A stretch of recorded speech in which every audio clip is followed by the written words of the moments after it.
MVP hardware as QB1 for the Buffalo Bills, but now, of course, charged with bringing this team to the top of the NFL mountain. That among the conversation topics as he had a chance to stop by with Tom Pelissero and our Michael Robinson. Josh, this is year 8 for you in Buffalo. Where does today rate on the weather scale, practicing a full downpour for like a solid 20 minutes there? I feel like that's pretty typical for up here, you know? Whenever it gets a little too hot here, it usually does this. It rains on us, cools us down a little bit. But I'll take this over 105 any day of the week. Sean never pulls the plug. He's going to have you keep going through Unless there's lightning, and even then sometimes he lets it go. So that's football, man. But Tom, man, hold up, man. You got to properly...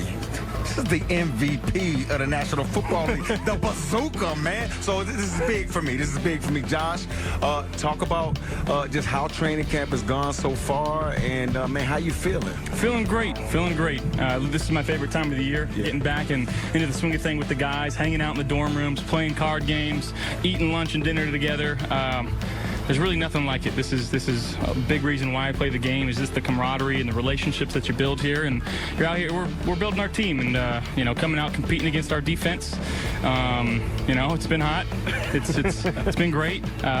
Tempers are flaring a little bit, but it's the competitive edge that we have here. You mentioned the card games and whatnot. Like, what's the thing at night before curfew? What are guys doing?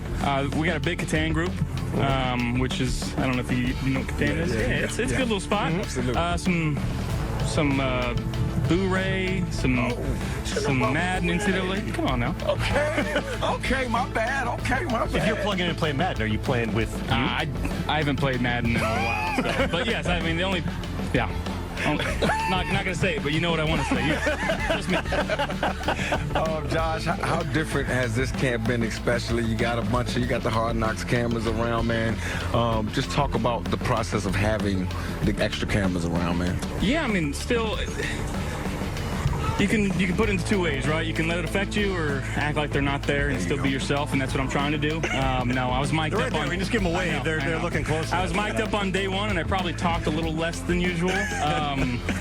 But, it is what it is. We're out here, and this is going to be a cool glimpse into how the Buffalo Bills organization operates, and a sneak peek for fans to see how we do it, how we've, been so...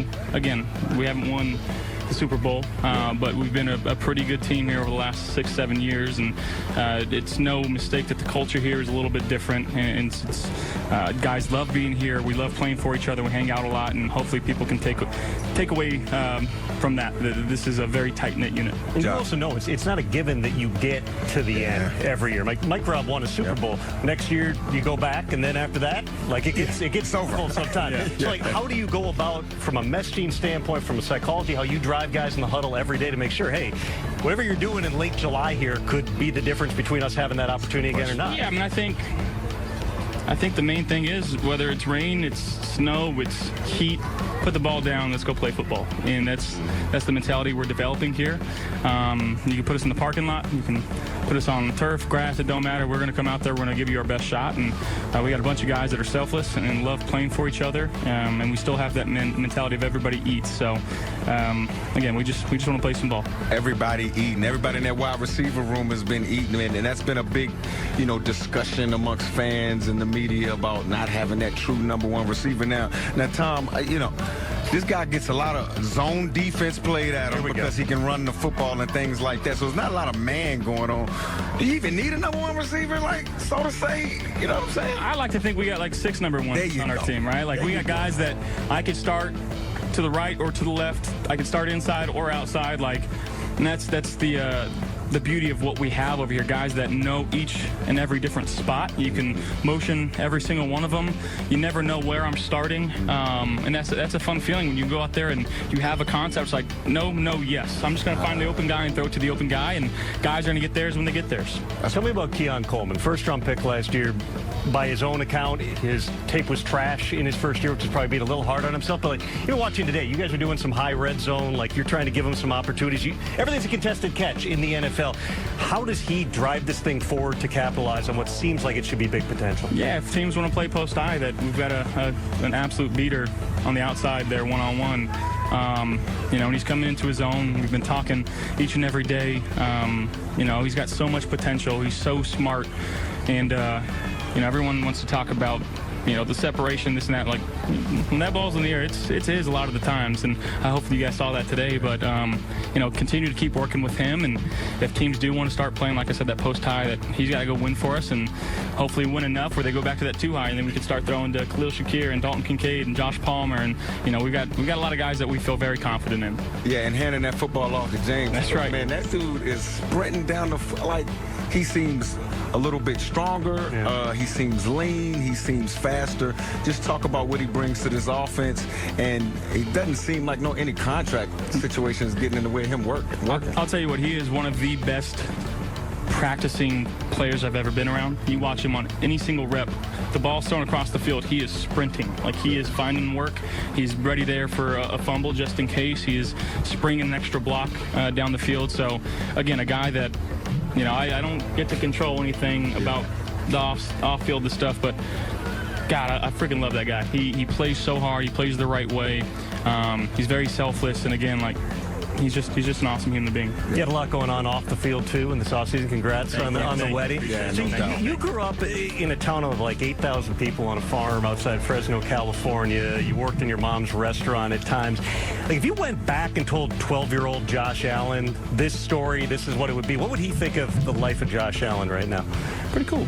Well, you know, I got to marry the woman of my dreams, my best friend. And I get to play football for a living. It's my favorite thing to do. In the offseason, I get to hang out with my family and golf a little bit. So, yeah, it's not too bad. Brandon Beane likes to talk about how good of a golfer he is. One-on-one, all the pressure on, like full galleries, like it's the Masters. Who's winning that match? From the Bills? No, you versus him. Oh, me and Josh Beane? Allen versus Brandon Beane.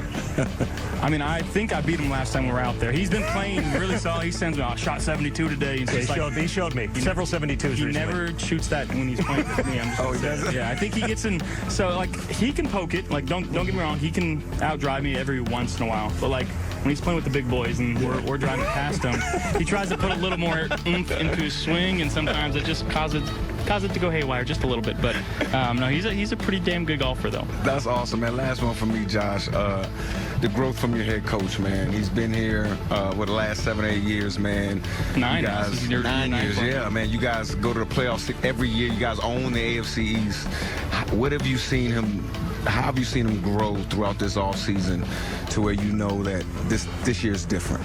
Yeah, I mean, I think he really gives his players the freedom to be themselves. I think early on in my career, you know, being new head coach in this league, you know, wanting to kind of control things. Yeah. But I think he's learned over the course since I've been here of just like, you know what, like, we're drafting these guys, let's let them be them, right? Like, we're drafting them for a reason, we're bringing them here for a reason.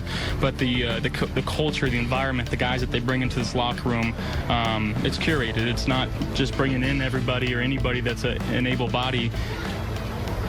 But it's just, it is what it is, and like it's just that family-like atmosphere. You know, he's been so good for me over the course of my career of just like understanding defenses, and he's a great human being on top of that. Josh, I was struck today just looking around again during that 20-30-minute downpour. Like, the fans didn't leave. They're all right here. They're watching you doing this interview right now, surrounded by Bills Mafia. Like, they've waited a long time for one thing. They got to see you holding that MVP trophy up on stage. There's one thing left. How much do these people mean to you, as well as yourself, in terms of what it would mean to bring home the Lamar? Yeah, I mean, I think it continues to drive us. You know, internally, I want to do it, you know, for selfish reasons. But when you have everybody in the city, in Western New York for that matter, and Bills Mafia across the globe, pulling for you and rooting for you, it makes you play that much harder, it makes you train that much harder, and that's the only thing that's on my mind during camp, right? It's just like, what can we do to bring a Lombardi trophy home? And now when we get to the season, it's 1 week at a time, and it's playoff caliber, and doing everything that we can do to make the playoffs, because you can't win the Super Bowl if you don't make the playoffs. So Absolutely.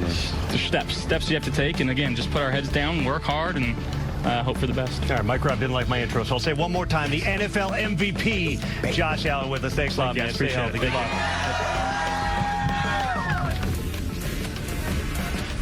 All right, time now for Next Gen Stats powered by AWS. Just another way to look at the dominance of Josh Allen's game. Most downfield passing touchdowns, which are essentially categorized as 10-plus yards that they travel in the air.